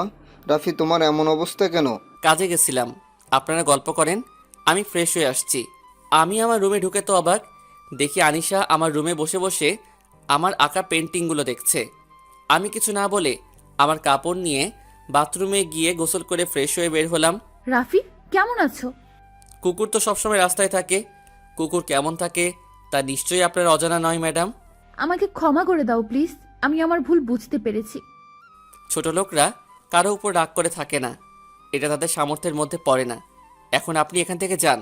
তোমার পায়ে পড়ে আমাকে ক্ষমা করে দাও। দেখুন, আব্বু আম্মু শুনতে পাবে। আমি ক্ষমা করেছি, এখন এখান থেকে যান প্লিজ, আমার ক্লান্ত লাগছে। আনিশা চলে গেল। আমি বিছানায় গাটা হেলে দিলাম। কখন যে ঘুমিয়ে গেছি। আম্মুর ডাকে ঘুম ভাঙলো। বাবা রাফি, খেতে আয়। যাচ্ছি। আম্মু শোনো, বল। ছোট আব্বুরা এখানে এসেছে কেন? তোকে নিয়ে যেতে এসেছে। না আম্মু, আমি তোমাদের ছেড়ে আর কোথাও যাব না। এখন তো আমার পড়া নেই। এইসব পরে হবে, এখন খেতে আয়। আম্মু তুমি যাও, আমি ফ্রেশ হয়ে আসছি। আমি ফ্রেশ হয়ে খেতে গেলাম। আমার পাশে আনিশা বসেছে। আমার অসহ্য লাগছে ওর পাশে বসে থাকতে। রাফি, তুমি কি আমাদের সাথে কাল ঢাকায় যাবে? ছোট আব্বু, এখন যে কি করব? রেজাল্ট বের হোক, যদি ভালো ভার্সিটিতে চান্স পাই তখন দেখা যাবে। আর আব্বু আম্মু ছাড়া থাকতে আমার ভালো লাগে না। না আব্বু, রাফি আমাদের সাথেই থাকবে। রাফি ঠিকই বলেছে। এখন যে কি করবে? আমাদের সাথে কয়েকদিন থাক। আব্বু, তাহলে আমি এখানে থাকি, রাফির সাথে আমি ঢাকায় যাব। আমার ভীষণ রাগ উঠছে মেয়েটার উপর। এখানে যে কি মতলব নিয়ে এসেছে আল্লাহ, আর এই ছলনাময় মেয়েটাই ভালো জানে। এত নিখুঁত অভিনয় মানুষ করতে পারে? আপনি এখানে থাকতে পারবেন না। থাকা খাওয়া সবই কষ্টের। আর আপনাকে ছাড়া চাচা চাচিও থাকতে পারবে না। রাফি ঠিকই বলেছে মা, আমাদের এখানে তোমার কষ্ট হবে। তুমি কাল রাফির সাথে ভালো করে গ্রামটা ঘুরে দেখিও। আনিশার ন্যাকামিগুলো আমার আর সহ্য হচ্ছে না। তাড়াতাড়ি ওখান থেকে চলে আসলাম। রুমে এসে নাসিবকে কল দিলাম। হ্যাঁ রাফি বল। আমি আজ তোর সাথে থাকবো। আমাদের বাড়িতে আত্মীয় এসেছে। চলে আয়, তোর সাথে থাকতে আমারও ভালো লাগবে, দারুণ মজা হবে। দোষ আয়। আমি একটু পর আসছি। আমাদের বাড়িতে রুম মাত্র 4টা। 3টা থাকার ঘর, একটাতে আব্বু আম্মু থাকে, একটাতে আমি, আর একটা আত্মীয় স্বজন আসলে, আর একটা রান্নাঘর। আমি শুয়ে শুয়ে ফোনে গেম খেলছি। এমন সময় আনিশা আসলো। তুমি আমার সাথে এমন করছো কেন রাফি? আপনাকে আমার সহ্য হয় না। আমি আপনার কাছে হাত জোর করে ক্ষমা চাচ্ছি। আমার আব্বু আম্মুর কাছে আমাকে ছোট করবেন না। তারা আমাকে অনেক ভালোবাসে। যদিও ভালোবাসা মানে আপনি বুঝেন না। আমার ভুল আমি বুঝতে পেরেছি। আমি এখন সত্যিই তোমাকে ভালোবাসি রাফি। আপনার মুখে সত্যি কোনটা মিথ্যা কোনটা আমি বুঝতে পারি না। আমি আর তানিশার কথা না শুনে রুম থেকে বের হয়ে আসলাম। আম্মু, আমি নাসিবের বাসায় যাচ্ছি থাকতে। সাবধানে যা। আচ্ছা, আমি নাসিবের বাসায় যাচ্ছি। এমন সময় ফোনটা বেজে উঠল। ইশিতা কল করেছে। হ্যালো। কেমন আছো? ভালো, তুমি? ভালো। রাতে খেয়েছো? তুমি? কি করো? হাঁটতেছি। তুমি? শুয়ে আছি। এত রাতে তুমি বাইরে হাঁটছো? যাও, বাসায় যাও, এখনই যাও বলছি। পাগলিটা শাসনগুলো আমার অনেক ভালো লাগে। নাসিবের বাসায় যাচ্ছি। এত রাতে কেন? কি কাজ আছে? সকালে যাওয়া যেত না? যদি কিছু একটা হয়ে যায়? আরে বাবা, এটা শহর না, গ্রাম। বেশি গাড়ি চলে না। তুমি টেনশন করো না। আমি এত কিছু শুনতে চাই না। তুমি বাড়ি ফিরে যাবা কি না সেটাই বলো। আমাদের বাসায় আত্মীয় এসেছে, তাই থাকার জায়গা নেই। তাই নাসিবের কাছে থাকার জন্য যাচ্ছি। ও, আগে বলবা না কোনো আত্মীয় এসেছে? আনিশা আর ওর আব্বু আম্মু। তোমাকে বাসা থেকে কুত্তার মতো ব্যাত করে দিয়ে, মিথ্যা ভালোবাসার জীবনটা নষ্ট করে দিয়ে এখানে এসেছে কেন? জানি না, ওকে আমার অসহ্য লাগে। এখন বাই, আমি নাসিবের বাসায় চলে আসছি। রাফি শুনো, তুমি কি এখনো আনিশাকে ভালোবাসো? না, আর কখনো না। খুব ঘৃণা করি আমি। ওকে, বাই, গুড নাইট। আমি জানি ইশিতা আমাকে খুব ভালোবাসে। ওকে ভালোবাসার ইচ্ছা আমার মনেও জাগে, কিন্তু তা সম্ভব না কখনো। ওর বিয়ে হবে বড় কোনো চাকরিজীবীর সাথে, আর আমার বিয়ের আগে আমার পক্ষে ভালোবাসা সম্ভব না আর কাউকে। যদিও আমি জানি ইশিতার মতো মেয়ে লাখে একটা হয়। এই একটা পাওয়ার ভাগ্য নিয়ে আমি জন্মাইনি। আমি নাসিবের কাছে আসলাম। কে এসেছে রে? আনিশা আর চাচা চাচি। কি বলিস? কখন এসেছে? জানি না, আমি কাছ থেকে বাসায় ফিরে দেখি ওরা আমাদের বাড়িতে। এখন এসেছে? আমাকে ঢাকায় নিয়ে যেতে। তা তুই কি যাবি? তোর কি মনে হয় এত কিছুর পরও আমি ওদের এখানে যাব? আমরা দুই বন্ধু অনেকক্ষণ গল্প করতে করতে ঘুমিয়ে গেলাম। ফজরের আজানে ঘুম ভাঙল। নাসিবকে ডাকিয়ে উঠিয়ে দুইজনে নামাজ পড়তে আসলাম।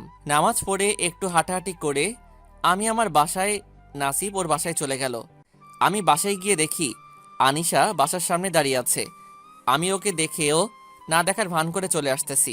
রাফি, আমি না শোনার ভান করে চলে আসছি। তানিশা আমার পিছু পিছু আসলো। বড় আম্মু, বড় আম্মু, মা বল। রাফিকে বলো না আমাকে গ্রামটা ঘুরিয়ে দেখাক, এখানে সকালটা ভালো লাগছে। রাফি, তুই কি কানে শুনতে পাচ্ছিস না? যা ওকে ঘুরিয়ে দেখা। আসুন। আনিশা আমার সাথে সাথে হাঁটছে, দুইজনে চুপচাপ হাঁটছি। ওয়াও, অনেক সুন্দর পাখির দলগুলো। আমি চুপচাপ হাঁটছি, আনিশা পিছে গেছিল, তাই দৌড়ে এসে আমার হাত ধরলো। এত জোরে কেউ হাঁটে? আমি হাত ঝটকা দিয়ে নিজের হাতটা ছাড়িয়ে নিলাম। আমি তোমাকে ভালোবাসি।